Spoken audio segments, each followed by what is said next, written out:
Hi everyone, my name is King IV and this is an idea workshop, and in today's workshop we'll be covering journal entry testing. First thing we need to do is reconcile the journal entries to the trial balance. So here I'm going to summarize on account. I'm going to include debit and credit, and I'm going to call this JE summary. Well, let's call this account summary.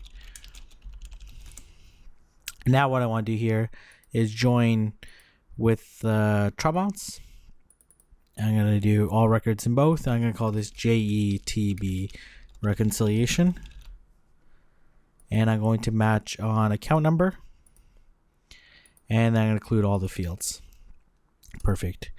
Next thing I want to do here is create a new field. And I call this variance. I'm going to take basically the debit minus the debit sum, which is from the journal entries, plus the credit minus the credit sum.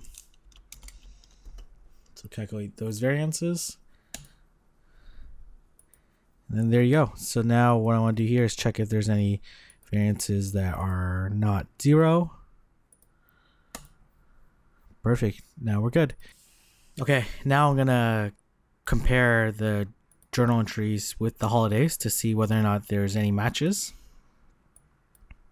Identify any weekends or holidays.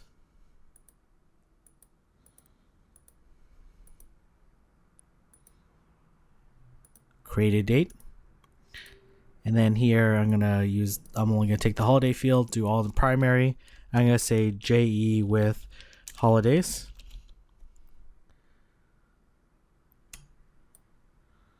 Perfect, there you go. Next thing I'm gonna do here is I'm going to create a new field. I'm going to say holiday or weekend. I'm going to make this a virtual character, 5, and I'm basically going to say if work day of created date is equal to 0, which means it's not a work day, or is blank, holiday is equal to 0. I'm going to say yes, no. And next I want to do here is I'm going to do a direct extract. And I'm going to call this P01 holiday or weekend. And I'm basically going to say holiday or weekend is equal to yes. Perfect. So quite a large list. Most of them are due to weekends. So the second procedure that we want to perform is journal entries posted to seldom-used accounts. So what we have to do here is, because sometimes that account can show up multiple times in the journal entry population, what we're going to do here is we're going to do voucher and then account number. And then I'm going to call this JE account summary. And now what I want to know is how frequently do these different accounts show up.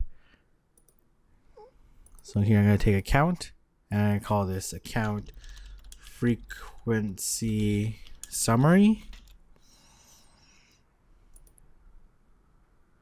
And then here I'm going to do an extract. I'm going to call this seldom used accounts. And that's where I'm going to take number of records is less than 4. Perfect. And now I'm going to take this original journal entry population, join it with this new table that I've created.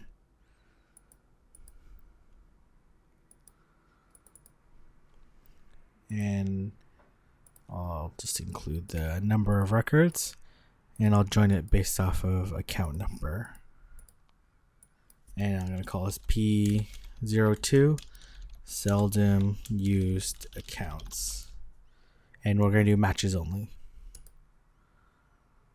Perfect. There you go. Next thing I want to do here is do the seldom users. So I'm going to follow a very similar process. In this case, I'm going to take voucher And I'm just going to include the field created by. And I'm going to call this user voucher summary. And next thing I want to do here is I want to do the created by. And I'm going to call this user summary. And I'm going to call this seldom users.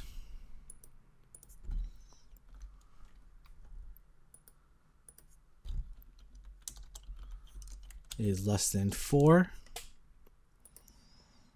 Perfect. And now I'm going to take this journal entry, combine it with this new listing, and I'm going to match it based off of the created by. Oh, did I select the right database?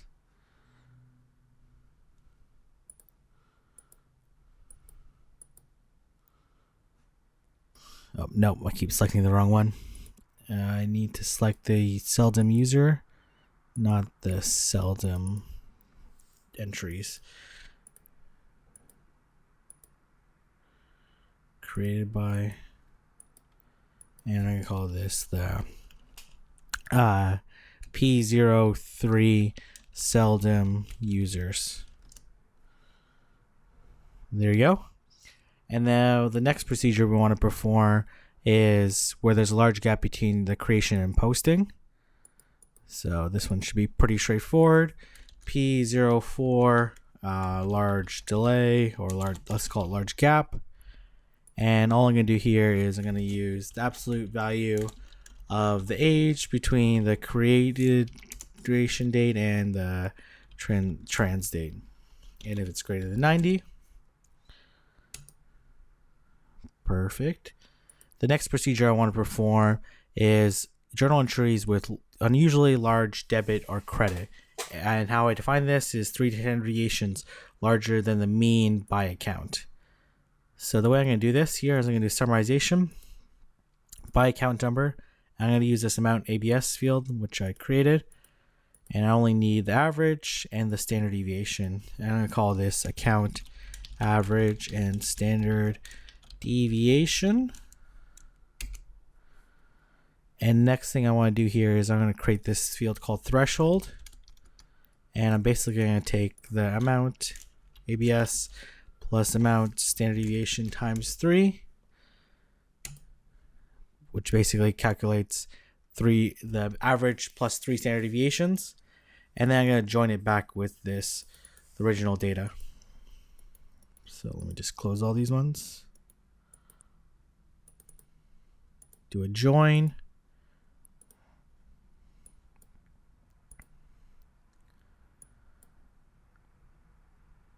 Let's see here.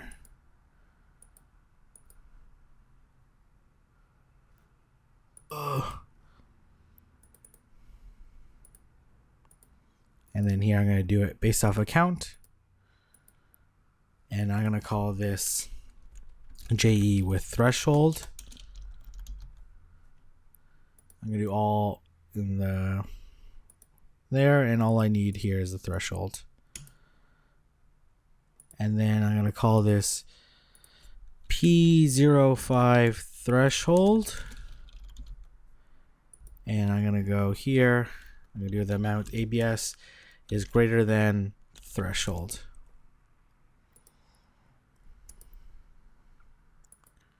Perfect. So you can see here, the amounts here are bigger than the threshold. Okay. The next one we're going to do here is journal entries posted near quarter or year end. So I'm going to take here and I'm going to do a direct extract. And I'm going to go P06 near quarter or year end.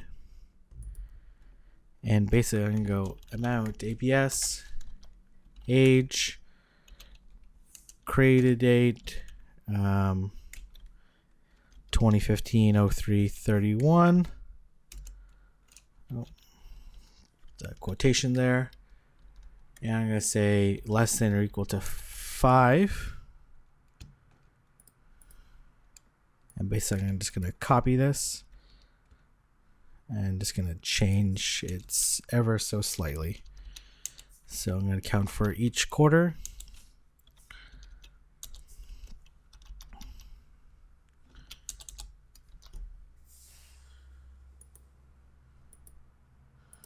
Oh, there you go. I just need to get rid of this last part.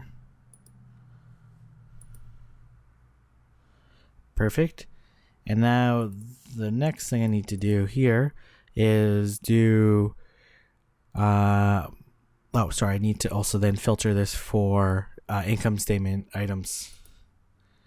So I need to take this one step further. So all income statement items are accounts that start with 5 or above. So here what I'm going to do next is I'm going to call this P06 near quarter or year end IS only. And I'm going to say there's a couple ways I can approach this. So in this case, account number is numeric. So I'm going to copy one of these fields. And I'm going to say if account number is less than or is greater than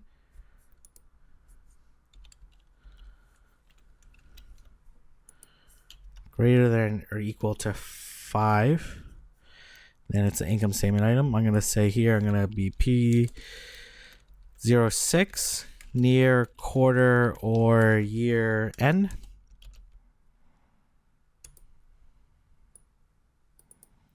Oh, sorry, I forgot to name it IS only.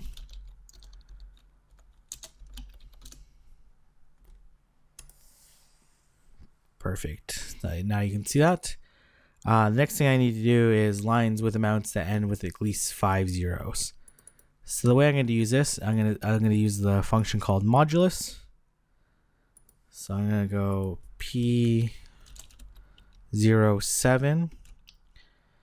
round amounts.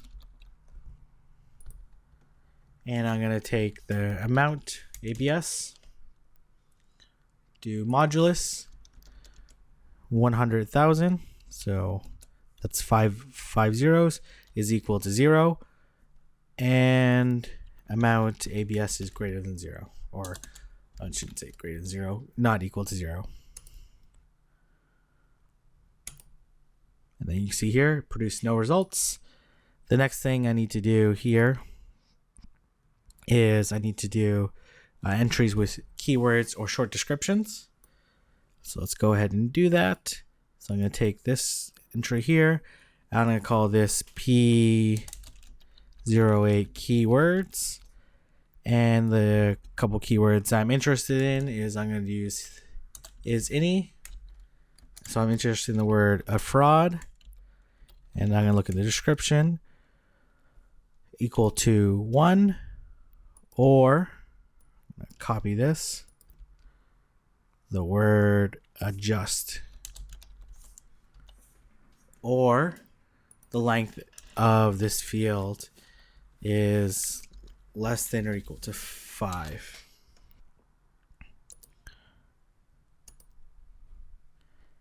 And the last one is journal entries outside working hours on a weekday. So here I'm going to go P09 time. And I only want weekdays. So here I'm going to use this workday function. And I'm going to do the created by is equal to 1, which means it is a workday. And then I'm going to go I'm going to use and then I'm going to do time.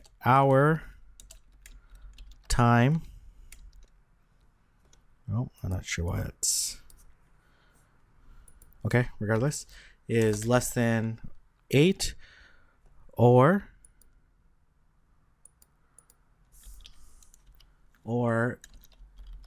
hours. Oh, it's the word function is called hours. So that's why. Time is greater than 20.